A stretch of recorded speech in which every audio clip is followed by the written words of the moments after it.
नमस्कार, मी Swati Godse. Time TV Maharashtra news bulletins मध्ये आपलं स्वागत. पाहूयात सविस्तर वृत्त. आज दुपारपासून मुंबईकरांच्या मेट्रोचा प्रवास सुरू झाला असून गेल्या अनेक दिवसांपासून मुंबईकर ज्या प्रतीक्षेत होते ती प्रतीक्षा अखेर संपली आहे. मुख्यमंत्री पृथ्वीराज चव्हाण यांनी आज सकाळी वर्सोव्यातल्या मेट्रोच्या स्थानकामध्ये पूजा करून पहिल्या मेट्रोमध्ये प्रवेश केला आणि अशा प्रकारे अखेर मेट्रो धावायला सुरुवात झाली. अनेक अडथळ्यांची शर्यत पार केल्यानंतर अखेर मुंबई मेट्रो सुरू झाली आहे. सकाळी 5:30 ते रात्री 12 पर्यंत मेट्रो मुंबईकरांच्या सेवेत हजर झाली आहे. 1.5 तासांचा प्रवास अवघ्या 21 मिनिटांमध्ये आता मेट्रोमुळे शक्य झालाय. एकूण 4 AC डबे असलेल्या मेट्रोचा वेग हा प्रति तास 80 किलोमीटर असून मेट्रोसाठी संगणकीय आणि स्वयंचलित तिकीट व्यवस्थेची सोय करण्यात आली आहे. त्याचबरोबर प्रत्येक डब्यात 50 प्रवाशांना बसण्याची तर 375 प्रवाशांना उभं राहण्याची सोय करण्यात आलेली आहे. अशाच प्रकारच्या सोयी सुविधांनी सज्ज असलेली मेट्रो ही प्रत्येक स्टेशनवर किमान अर्धा मिनिट म्हणजेच 30 सेकंद थांबणार आहे. We as a company, we have full right and under the legal framework to provide you promotional fare. Like any other product, this promotional fare is driven by our wish to provide maximum benefit to the people, our wish that the entire Mumbaiker uses this across society, across the earning capability, across the rank and file. They should own it as a gesture, as a promotional thing. We have kept it. From time to time we will take a call whether this promotional fare will be increased, but it cannot be increased beyond 10, 20, 30, 40. It is the upper cap which we have fixed. We cannot go above 10, 20, 30, 40. Within that, the management in consultation with the MMRDA will take a judicious view from time to time to how long we can keep it or when we can increase it. और मुंबईकरों को metro की सौगात mill ही गई. अब मुंबईकर भी metro के लुत्फ उठाएंगे. जहां मुंबईकर को बरसात में भारी दिक्कतों का और भारी ट्रैफिक का सामना करना पड़ता था, उससे कहीं न कहीं मेट्रो की यह सेवा मुंबईकरों को जरूर आराम दिलाएगी. लेकिन जहां एक तरफ मुंबईकर मेट्रो की सेवा का लुत्फ उठाएंगे तो वहीं दूसरी तरफ मेट्रो के किराए को लेकर राज्य सरकार और रिलायंस के बीच आपसी विवाद सुलझता नजर नहीं आ रहा है. खैर, इस आपसी विवाद के मद्देनजर एनसीपी राजनीतिक पार्टी ने मेट्रो के किराए को लेकर घाटकों पर मेट्रो स्टेशन के बाहर एक विरोध प्रकट किया. लेकिन इन सबसे बेखबर मुंबईकर मेट्रो का कितना मजा उठाएंगे यह तो आने वाला वक्त ही बताएगा. कैमरामैन अजय गुरेजा के साथ Santosh Tiwari, time TV news, Mumbai.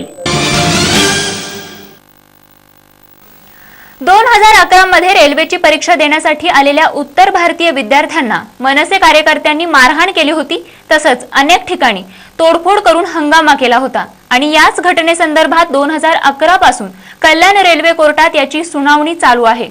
कल्याण रेल्वे कोर्टात सुरू असलेल्या सुनावणी दरम्यान बऱ्याच वेळा मनसे प्रमुख राज ठाकरे हे गैरहजर राहिले असल्याच्या कारणावरून कोर्टाने त्यांच्या विरुद्ध वॉरंट काढलं होतं आणि हेच वॉरंट रद्द करण्यासाठी राज ठाकरे यांनी शनिवारी कोर्टात आपली उपस्थिती लावली होती. राज ठाकरे यांना काही कारणास्तव वेळ मिळाला नसल्यामुळे ते माननीय न्यायालयामध्ये हजर राहू शकले नाहीत. त्यामुळे न्यायाधीशांनी त्यांच्यावरती वॉरंटचा अर्ज दाखल करण्यात आला होता.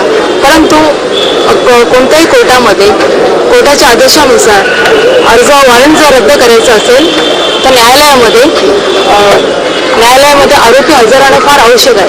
म्हणून आज वॉरंट रद्द करण्यासाठी आज माननीय राज ठाकरे साहेब न्यायालयामध्ये हजर राहिले आणि माननीय न्यायाधीश साहेबांनी त्यांना 1,000 रुपये दंड बजावून त्यांचा वॉरंट अर्ज रद्द दाखल करण्यात आलेला आहे.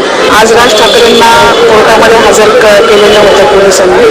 त्यामध्ये राज ठाकरेंच्या अगेन्स्ट 2 केसेस आहेत आमच्या कोर्टामध्ये. त्यामुळे त्यांना वॉरंट काढलेलं होतं आणि वॉरंट कॅन्सल करण्यासाठी ते आज कोर्टामध्ये आलेले होते. त्यानुसार त्यांच्या वकिलांनी विनंती केलेली आहे की वॉरंट कॅन्सल करा. तर कोर्टाने त्यांचाही युक्तिवाद ऐकलेला आहे. त्यानंतर माझा युक्तिवाद ऐकला. त्याच्यामध्ये सरकारी पक्षाने पण ऑब्जेक्शन घेतलं होतं की यांचं वॉरंट कॅन्सल करू नये म्हणून.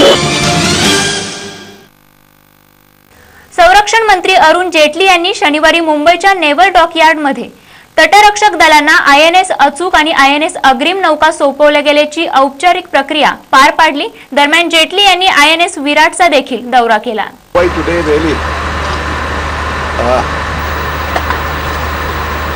The Navy had organized a visit to the INS Virat, so I visited there. And for the Coast Guard, I have come here for the commissioning of these two ships which have been produced and created entirely indigenously by the Cochin shipyard. And the rest of my day is going to be interacting with the Reserve Bank, the regulators who are in Mumbai, and later in the evening with some financial institutions. I think let's leave that to the Navy to assess.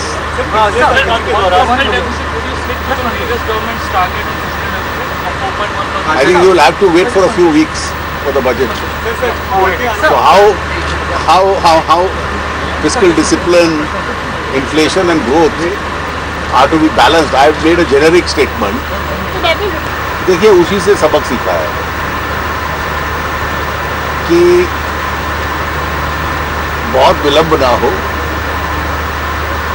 हर सौदे को शक की नजर से भी ना देखें, जो proper systems है वो प्लेस में हो, उसको जल्दी किया जाए और उसके लिए जो सरकार को राशि देनी है वो भी पर्याप्त हो.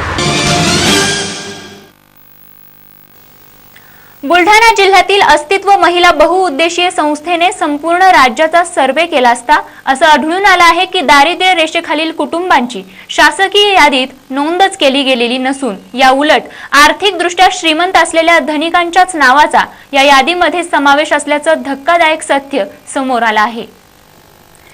त्यामुळे आता याच कारणामुळे अस्तित्व महिला संघटनेच्या वतीने राज्यातील बीपीएलचा सर्वे पुन्हा करण्याची मागणी केली जात आहे. तसंच या संदर्भात विधानमंडळात हा तारांकित प्रश्न उपस्थित केला गेला, मात्र संबंधित मंत्र्यांनी थातूर मातूर उत्तर देऊन चौकशीचे आदेश दिले. विधानमंडळात या 29 मेला हा प्रश्न सभापती समोर नागो गाणार या विधान परिषद सदस्याने उपस्थित केला होता. बुलढाणा जिल्ह्यात दारिद्र्य रेषेखालील लाखो कुटुंब आहेत, मात्र यांचा समावेश करून घेण्यात आला नाही. या बीपीएलचे निकष धाब्यावर ठेवून बोगस लाभार्थी या कार्डचा उपयोग घेत असल्याचं स्पष्ट झालंय. तसंच प्रत्यक्ष लाभार्थींना दूर ठेवण्यात आलेली माहिती समोर आली आहे. ज्या लोकांना राहायला घर नाही, ज्यांचे वार्षिक उत्पन्न 5,000च्या आत आहे व कुठलीही सुख सुविधा नसलेल्या अशा झोपडपट्टीमध्ये राहणाऱ्या लोकांचाच या यादीमध्ये समावेश असावा लागतो. अशांनाच दारिद्र्य रेषेचं कार्ड मिळायला पाहिजे व या कार्डवर घरकुल योजना, सुकन्या योजना तसंच अनेक योजनेचा लाभ देऊन त्यांची आर्थिक उन्नती होण्यासाठी हे कार्ड दिल्या जातात. तसंच त्यासाठी एक कुटुंब पत्रक भरून घेतलं जातं आणि त्यामध्ये कुटुंबाची सर्व माहिती असते. प्रत्येक कॉलमला गुण दिला जातो व त्या गुणांवर त्या कुटुंबाला बीपीएल कार्ड द्यायचं की नाही हे ठरवलं जातं. त्यासाठी प्रत्येक राज्यातील प्रत्येक गावाला ठराविक गुण दिलेले आहेत. बुलढाणा जिल्ह्यातील सोनाला या गावाला 20 गुण ठेवण्यात आले होते. तिथे सर्वे करण्यात आला आणि सर्व कुटुंबाला 20 गुणपैकी 13-12 असे गुण मिळाले होते. त्यानंतर प्रशासकीय अधिकारी यांनी ते गुण खोडून 20 पेक्षा जास्त केले. ते सर्व कागदपत्रे या संस्थेने माहितीच्या अधिकारात काढून घेतल्यानंतर लक्षात आलं की असा प्रकार संपूर्ण राज्यात करण्यात आला आहे आणि याच सर्वेतून राज्यातील 11 कोटी लोकसंख्यापैकी 4 कोटी लोकसंख्या आज दारिद्र्य रेषेखाली येत असल्याची धक्कादायक बाब समोर आली आहे. जो मागील सर्वे केला गेला त्यामध्ये गुणवत्ता संख्या जास्त दाखवण्यात आली आहे. सर्व ठिकाणी खोडतोड केली आहे. हा प्रकार जाणून बुजून केला गेला आहे. हे सर्व खरे लाभार्थी या योजनेपासून वंचित असल्याचं अस्तित्व महिला बहुउद्देशीय संस्थेने दावा केला आहे. आम्हाला मिळून नाही, आम्हाला मिळेल नाही, आम्हाला हे कार्ड पाहिजे बा दारिद्र्य देशाचे. आम्हाला त्याच्यापासून काहीच भेटत नाही. घरकुल नाही ना, कशाच योजना भेटू शकत नाही आम्हाला. आम्ही कधी काय मागायला गेलो दाखला घेतला तर तटीसही आम्हाला काहीच देत नाही. रमाबाई योजना घरकुल मध्ये दारिद्र्य कार्ड मिळालं पाहिजे. आम्हाला दारिद्र्य कार्ड भेटल्याशिवाय आम्हाला कोणताच मार्ग मिळून नाही राहिला. आम्हाला दारिद्र्य कार्ड मिळालेच पाहिजे, नाही तर आम्ही जनावरांसारखे आज जीवन जगून राहिलो. हे रमाबाई योजनेत आमचे घरकुल झाले तरी पाहिजेत. आम्हाला दारिद्र्य घरकुल मिळालंच पाहिजे, दारिद्र्य कार्ड मिळालंच पाहिजे. त्यावेळेस ते दारिद्र्य रमाबाई योजनाचे घरकुलं मान्यता करणार, नाही तर आम्हाला मान्यता करणार नाही. ते म्हणतात तुमच्याजवळ दारिद्र्य नाही तर रमाबाई योजनात तुम्ही नाही बसू शकत, असं आम्हाला टाळाटाळ करून राहिले. आमच्याजवळ दारिद्र्य कार्ड नाही आहे. 20-22 वर्षापासून आम्हाला दारिद्र्य कार्ड मिळालंच पाहिजे. आम्ही दलित वस्तीचे लोक आहे. माझी ही अस्तित्व महिला बहुउद्देशीय एक संस्था आहे आणि या संस्थेच्या माध्यमातून आम्ही आदिवासी भागापासूनच दारिद्र्य रेषेच्या कार्डाचा हा सर्वे सुरू केलाय. संपूर्ण राज्यामध्ये आम्ही हा सर्वे केलाय, परंतु असं लक्षात आलेलं आहे की हा जो 2002चा दारिद्र्य रेषेचा सर्वे झालेला आहे, या सर्वेमध्ये जे प्रत्यक्ष लाभार्थी आहेत ते लाभार्थी वगळले गेलेले आहेत आणि हे लाभार्थी वगळू नये यासाठी आमचे प्रयत्न चाललेले आहेत की त्यांना यादीमध्ये घेतल्या गेले पाहिजे. कारण शासनाच्या ज्या योजना आहेत जसे की रमाई घरकुल योजना आहे, ही सुद्धा योजना त्या लोकांना मिळत नाही कारण त्यांच्याकडे दारिद्र्य रेषेचं कार्ड असणं ही त्याच्यासाठी एक तो हे आहे, त्याची गरज आहे. ती दारिद्र्य रेषेचं कार्ड जर नसेल तर त्यांना रमाई घरकुल योजनेमध्ये येता येत नाही आणि याच्यामध्ये हे जे डावलले गेलेले लोक हे प्रत्यक्ष लाभार्थी आहेत. त्यासाठीच म्हणजे जवळजवळ 4 ते 4.5 कोटी लोक, असं लक्षात आलं पूर्ण संपूर्ण राज्यभर की 4 ते 4.5 कोटी लोक आहेत की जे प्रत्यक्ष लाभार्थी असून सुद्धा याच्या बाहेर आहे. बुलढाणा जिल्ह्यामध्ये अनेक समस्यांनी ग्रस्त असलेलं हरणी नावाचं एक गाव, या गावातील गावकऱ्यांनी चक्क विकायला काढले. होय, ही बातमी ऐकून आश्चर्य वाटलं असेल, पण ही एक सत्य घटना आहे. हरणी या गावामध्ये पिण्याच्या पाण्यापासून ते इतर अनेक समस्या आहेत आणि म्हणूनच गावातील समस्यांना कंटाळून इथल्या गावकऱ्यांनी गावाबाहेर अशी पाटी लावली आहे की कोणीही या व आमचं गाव विकत घ्या. अगोदरच विकासापासून दूर असलेल्या बुलढाणा जिल्ह्याची ओळख मागासलेला जिल्हा म्हणून आहे आणि याचाच प्रत्यय येतो ते चिखली तालुक्यातील हरणी या गावाच्या माध्यमातून. 3000 लोकसंख्या असलेलं हे गाव अभयारण्याच्या कुशीत वसलेलं आहे. गावात काही आदिवासी जमातीचे लोक वास्तव्य करतात, मात्र त्यांना स्वातंत्र्य प्राप्तीनंतर ही मूलभूत गरजा मिळालेल्या नाहीत. हरणी गाव हे असंख्य समस्यांनी ग्रासलेलं आहे. या गावाच्या अस्तित्वाला 57 वर्ष झाले असून पिण्याचं पाणी देखील या गावात उपलब्ध नाही. नळ योजना नाही, रस्ते नाहीत, वीज कधीतरी असते. शासकीय योजनेपासून वंचित कुठलीही योजना गावात दिली जात नाही. असं हे हरणी गाव. गाव तसं चांगलं पण वेशीला टांगलं अशी म्हणायची वेळ शासनाने गावकऱ्यांवर आणली आहे. म्हणून गावकऱ्यांनी व गाव सरपंच यांनी हे गाव विकणे आहे असा फलक गावाच्या बस थांबावर लावला असून सर्वांचं लक्ष वेधून घेत आहे. आज गावात पिण्याचं पाणी हे मैलो दूरवरून आणावं लागत आहे. खाजगी विहिरीवरून गावात पाणी आणून ते विकत घेतलं जात आहे. ग्रामपंचायत ही भकास पडलेली आहे. विशेष म्हणजे काँग्रेस आमदार राहुल बांद्रे यांच्या मतदारसंघातील हे हरणी गाव आहे. राज्यात व केंद्रात सत्ता असताना या गावाकडे विकासाच्या संदर्भात कानाडोळा केला गेला. गाव अभयारण्य शिवारात येत असून गावाला डोंगरी भागात समावेश करण्यात यावा यासाठी गावकऱ्यांनी विविध आंदोलनही केली होती. मात्र प्रशासन व शासनाने याकडे कोणत्याही प्रकारचं लक्ष केलं नाही. म्हणून आता हरणी गाव विकायला काढलं आहे व संपर्क ग्रामविकास मंत्रालय महाराष्ट्र शासन यांच्याकडे दर्शवलं आहे. गावात मोठी पाण्याची टाकी तर बांधलेली आहे, पण या टाकीत कधी पाणी पडलंच नाही. अशी अवस्था हरणी या गावाची झाली आहे.